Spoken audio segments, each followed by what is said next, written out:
ஆடுங்க. Hello friends, எல்லாரும் எப்படி இருக்கீங்க? நல்லா இருக்கீங்களா? இது welcome back to the trending சமையலுங்க. நான் உங்கள் அலமேல் பேசுகிறேங்க. இப்போ நம்ம ஒரு ஈவினிங் ஒரு அருமையான ஒரு கேக் ரெசிபி செய்யலாங்களா? என்ன தெரியுங்களா? டம்ளர் கேக்கு. நான் உங்கள் முன்னாடி 4 டம்ளர் எடுத்து வச்சுருக்கேன். உங்ககிட்ட எந்த டம்ளர் இருந்தாலும் ஒரு கிண்ணம் இருந்தாலும் நீங்கள் எப்படி வேணாலும் எடுத்து நீங்கள் கேக் செய்யலாம் ஃப்ரெண்ட்ஸ். இப்போ வரப்போகும் கிறிஸ்மஸ் வருது இல்லைங்களா? அதனால் நான் என்னுடைய வீடியோஸில் நீங்கள் பாருங்கள். நீங்கள் பார்த்தீங்கன்னா உங்களுக்கு தெரியும், நான் விதவிதமாக நான் கேக் பண்ணியிருக்கேன். அதில் எந்த வீடியோவில் எந்த கேக் உங்களுக்கு பிடிச்சிருக்கோ அதே மாதிரியே நீங்கள் செய்யுங்க. இப்போ நான் டம்ளரில் கேக்கு செய்யலான்னு சொல்லிட்டு, இப்போ கிறிஸ்மஸுக்கு இதுவும் எல்லாருக்கும் ஒரு உபயோகமாக இருக்குன்னு சொல்லிட்டு நான் இப்போ செய்ய போகிறேன் ஃப்ரெண்ட்ஸ். அதுக்கு என்னென்ன பொருள் வேணும், எப்படி செஞ்சால் இந்த டம்ளரில் நம்ம கேக்காக வரும்னு சொல்லிட்டு அதுக்கு தேவையான பொருட்கள்லாம் என்னன்னு சொல்லிட்டு நம்ம வீடியோக்குள்ளே போய் பார்க்கலாமா? வாங்க போகலாம். இப்போ நம்ம கேக் செய்கிறதுக்கு என்ன பொருள் தெரியுங்களா? ஒரு மிக்சிங் பவுல் எடுத்துங்க. மிக்சிங் பவுலில் நான் 1 கப்பு ரவை எடுத்துருக்கிறேன் ஃப்ரெண்ட்ஸ். ரவையை இதில் போட்டுருங்க. இது 250 கிராம் அளவுப்படி. இது எந்த அளவில் எடுக்கிறோன்னா அதே மாதிரி நம்ம மெஷர்மெண்ட் அளந்துக்கலாம். அதில் அதை விட சின்ன கப்பு இருக்குல்லைங்க, அரை கப்பு சர்க்கரை சேர்த்துக்கலாம். இது எல்லாத்தையும் சேர்த்து நம்ம இப்போ அரைச்சிக்கலாம். நல்லா ஃபைன் பேஸ்ட்டாக அரைச்சிக்கலாம் ஃப்ரெண்ட்ஸ். இப்போ பாருங்கள், நம்ம ரவையும் சர்க்கரையும் அரைச்சாச்சு. நம்ம என்ன தான் அரைச்சாலும் கொஞ்சம் நரம் தாங்க இருக்கும், ஒன்றும் பிரச்சனை இல்லை, ஓகேங்களா? இதை அப்படியே ஒரு ஓரமாக எடுத்து வச்சிடலாம். இப்போ ஒரு பவுல் எடுத்துக்கோங்க. நம்ம கேக் செய்யறதுக்காக ஸ்டார்ட் பண்ணிடலாம். இப்போ ஒரு பவுல் எடுத்துங்க. இதில் ஒரு கால் கப்பு ரீஃபைண்ட் ஆயில் போட்டுக்கோங்க. நான் ஊற்றிடுங்க. இதில் இது இது இது இதெல்லாம் இல்லை, வாசனை எல்லாமே இல்லாமல் ஒரு சுத்தமான கோல்டு வின்னர் எண்ணெய். இது 1/4 கப்பு தயிர் போட்டுக்கலாம். இதில் பேக்கிங் பவுடர் 1 டீஸ்பூன் போட்டுக்கோங்க ஃப்ரெண்ட்ஸ். இது பேக்கிங் சோடா ஃப்ரெண்ட்ஸ். இது ரெண்டுமே போட்டால் தான் கேக்குக்கு எந்த கேக்கு செஞ்சாலும் நீங்கள் ரெண்டுமே போட்டு கலந்து போடணும். அப்போ தான் கேக்கு கரெக்டாக வரும். இல்லைன்னா கட்டி கட்டியாக இருக்கும், அது நல்லா இருக்காது ஃப்ரெண்ட்ஸ். கேக்கு நம்ம சாப்பிட்றதுக்கு நல்லா இருக்காது, சாஃப்டாக இருக்காது. அதனால தான் போய் இது டிபார்ட்மெண்ட் ஸ்டோரில் இருக்கும், இதை வாங்கிக்கோங்க. இதில் 1/4 கப்பு பால் ஊற்றிக்கோங்க ஃப்ரெண்ட்ஸ். 2 டீஸ்பூன் தண்ணி ஊற்றிக்கோங்க. இதை போட்டு நல்லா கலக்கிக்கோங்க. நல்லா கட்டி எதுவுமே இல்லாதபடிக்கு நல்லா இது க்ரீமியாக கலக்கிக்கோங்க. இதை பாருங்கள், இப்போ க்ரீமி டெக்ஸ்டைல் வந்துருச்சு. இதை பாருங்கள் எவ்வளோ க்ரீமியாக இருக்குது பாருங்கள். இந்த அளவு இது பண்ணிக்கோங்க. இதில் கொஞ்சோண்டு வெண்ணிலா எசன்ஸ் ஊற்றிக்குங்க. ஏன்னா அது கொஞ்சம் நல்லா ஸ்வீட்டுக்கு கொஞ்சம் நல்லா வாசனையாக இருக்கும். கொஞ்சம் ஊற்றிக்கிங்க. நான் போட்டு நல்லா கலக்கிங்க. வெண்ணிலா எசன்ஸ் போட்டு கலக்கிங்க. இப்போ நம்ம அரைச்சி வச்சு அந்த ரவையும் சர்க்கரையும் கொட்டிக்கலாம். ஓகேங்க, இதை நம்ம கலக்கிக்கலாம். இதில் ஒன்றுங்க, இதில் நீங்கள் இப்படி கலக்கிறதுக்கு பதிலாக நீங்கள் மிக்சியில் கூட நீங்கள் போட்டு ஒரு சுற்றிக்கிட்டு கலக்கிக்கிட்டாலும் உங்களுடைய இஷ்டம். இல்லைன்னா நம்ம ஒரு விஸ்கு வச்சுன்னு நம்ம எந்த பக்கம் நம்ம இது பண்ணுறோமோ அதே பக்கம் நீங்கள் கலக்கினா ஒரே அளவில் வரும். எதுக்கு சொல்கிறேன்னா ஃப்ரெண்ட்ஸ், இல்லைன்னா நம்ம கேக்கு நம்ம செய்யும் போது அடியில் கட்டி இதாக இருக்கும், சாஃப்டாக இருக்காது. நீங்கள் மாறி மாறி கிண்டக்கூடாது. ஒரே எந்த டெக்ஸ்டரில் நம்ம கலக்கிறோமோ அதே இதில் நம்ம கலக்கிக்கலாம். ஒரே இதாக இருக்கணும், அப்போ தான் கரெக்டாக இருக்கும். இங்கே பாருங்கள், நம்ம நல்லா ஒரே பக்கமாக நம்ம விஸ்கை வச்சு நம்ம ஒரே சைடாக நம்ம கலக்கிறனால இந்த பாருங்கள் கட்டி எதுவுமே இல்லாத நல்லா க்ரீமி டெக்ஸ்டைலில் வந்துருச்சு பாருங்கள். இந்த பாருங்கள் எந்த அளவில் இருக்குது பாருங்கள். நல்லா அழகாக கேக்கு பதத்துக்கு வந்துருச்சு. நல்லா இந்த மாவை எடுத்து நம்ம அப்படியே அப்படியே ஒரு ஓரமாக வச்சுட்டு அதுக்கப்புறம் நம்ம இப்போ டம்ளர் கேக் இல்லைங்களா, டம்ளரில் நம்ம தண்ணியை எண்ணெயை நம்மளை தடவிட்டு நம்ம அதுக்கப்புறம் நம்ம ஊற்றி வச்சிடலாம். இப்போ இது பாருங்கள், 4 டம்ளர் எடுத்து வச்சுருக்கேன். இப்போ நம்ம கேக்கு ஊற்றுறதுக்காக டம்ளர் ரெடி பண்ணிடலாம். இப்போ நான் ஆயில் கொஞ்சம் ஊற்றி வச்சுருக்கேன் ஃப்ரெண்ட்ஸ். இந்த டம்ளர்லேருந்து கொஞ்சமாக ஆயில் எடுத்து இது பாருங்கள், இந்த மாதிரி ப்ரெஷ் இருக்கு இல்லைங்களா, இதில் நம்ம மேலே கீழே எல்லாத்தையும் ஃபுல்லாக அப்ளை பண்ணிடலாம்.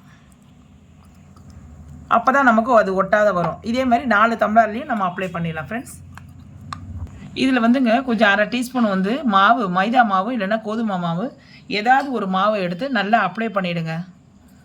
இந்த பாருங்கள், அப்படியே எல்லா இடமும் பரவுற மாதிரி, எல்லா இடமும் நல்லா ஃபுல்லாக பரவுற மாதிரி அப்ளை பண்ணிவிடுங்க.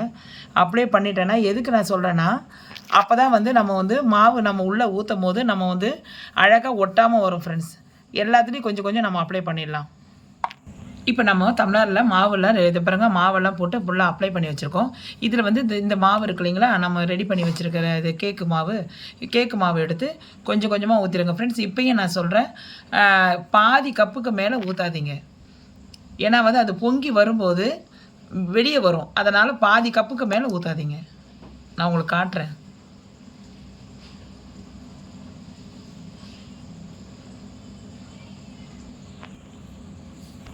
இப்போ நம்ம அந்த 4 டம்ளர்லேயும் வந்து நம்ம கேக்கு ஊற்றி வச்சுட்டோம் ஃப்ரெண்ட்ஸ். இதை வந்து நம்ம சும்மா வந்து அப்படியே வந்து கொஞ்சம் லைட்டாக தட்டிக்குங்க. அப்போ தான் பபுள்ஸ் எதுவும் இருக்காது உள்ளே. அதனால தான் 4 டம்ளர்லேயும் நல்லா தட்டிக்குங்க கொஞ்சம்.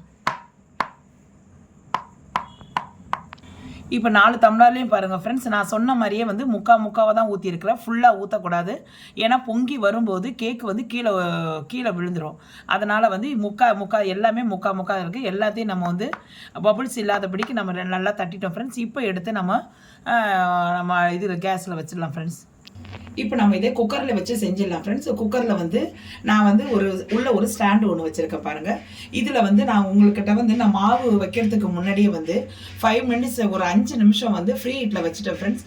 இது நல்லா ஹை ஃப்ளேமில் வந்து ஃபுல் ஹீட்டில் இருக்குது இது. இப்போ ஏன்னா அப்படி வச்சுட்டு தான் 5 நிமிஷம் நம்ம வந்து இது நல்லா சூடு பண்ணிட்ட பிறகு தான் நம்ம வந்து இந்த கேக்கு ட்ரே வந்து நம்ம உள்ளே வைக்க முடியும். இப்போ நம்ம வந்து இதில் வந்து நான் ஸ்டாண்டு வச்சுருக்கேன் இல்லைங்களா, ஸ்டாண்டு வச்சிருக்கிறனால வந்து இப்போ ஒரு தட்டு உள்ளே வச்சுருங்க. இப்போ தட்டு வச்சுட்டு ஒன்றா நம்ம டம்ளரில் இப்படி வச்சுருங்க.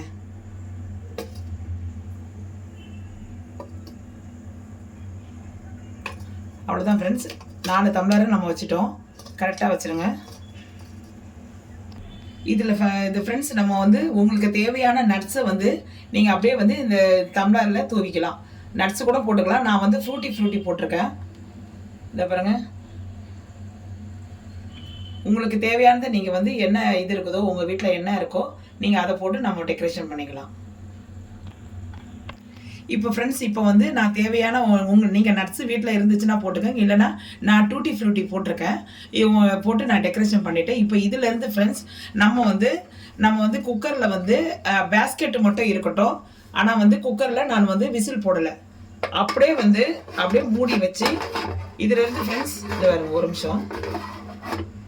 இதுலேருந்து ஒரு 40 நிமிஷம் கழிச்சு அதுக்கு நடுவுலலாம் எடுக்காதீங்க, அது வெந்துடும்.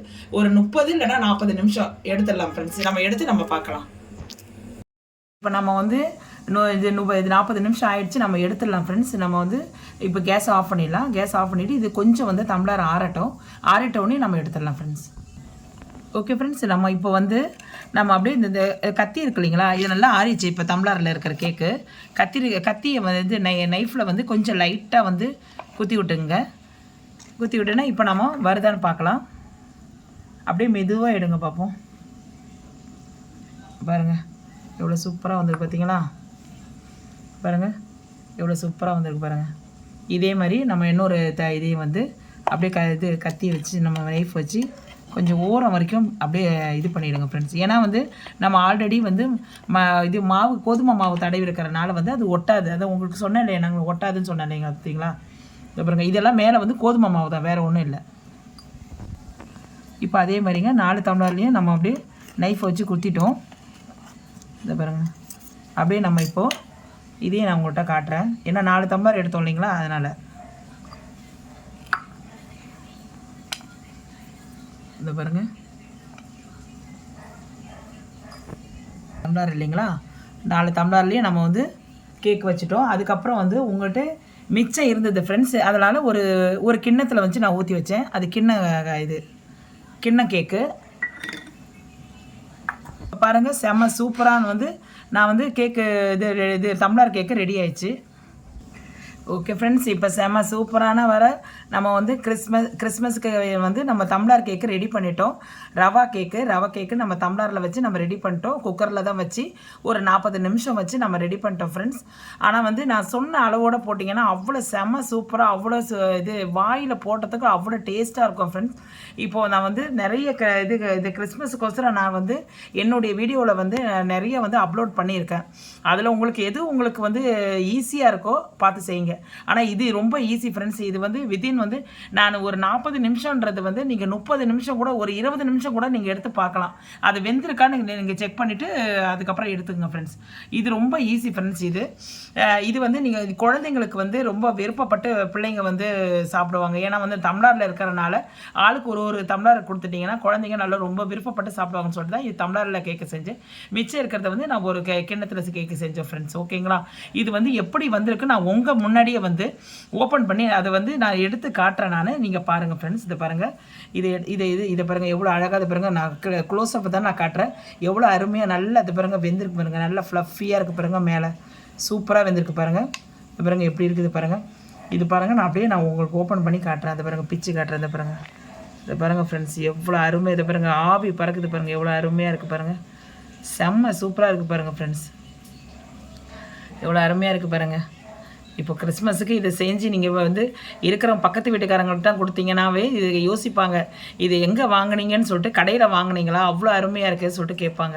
அந்த அளவு இருக்குது ஃப்ரெண்ட்ஸ். நீங்களும் இதை செய்து பார்த்துட்டு எப்படி வந்தது அப்படின்னு சொல்லிட்டு எனக்கு கமெண்ட்ஸில் நீங்கள் சொன்னீங்கன்னா பெட்டராக இருக்கும் ஃப்ரெண்ட்ஸ். இந்த வீடியோ உங்களுக்கு பிடிச்சிருக்கும்னு நினைக்கிறேன். இந்த கேக்கு செஞ்சு நீங்களும் சாப்பிட்டு பாருங்கள் எப்படி வந்ததுன்ட்டு. இது வீடியோ பிடிச்சிருந்தால் லைக் பண்ணுங்கள், ஷேர் பண்ணுங்கள், சப்ஸ்கிரைப் பண்ணுங்கள். உங்களுக்கு பிடிச்ச நண்பர்களுக்கு இந்த மாதிரி கிறிஸ்மஸ் கேக் இது ஒன்று டம்ளர் கேக் செய்யலாமான்னு சொல்லிட்டு அவங்களுக்கு ஷேர் பண்ணி விடுங்க ஃப்ரெண்ட்ஸ். மறக்காமல் பெல் ஐக்கனை கிளிக் பண்ண மறந்துடாதீங்க. Okay friends.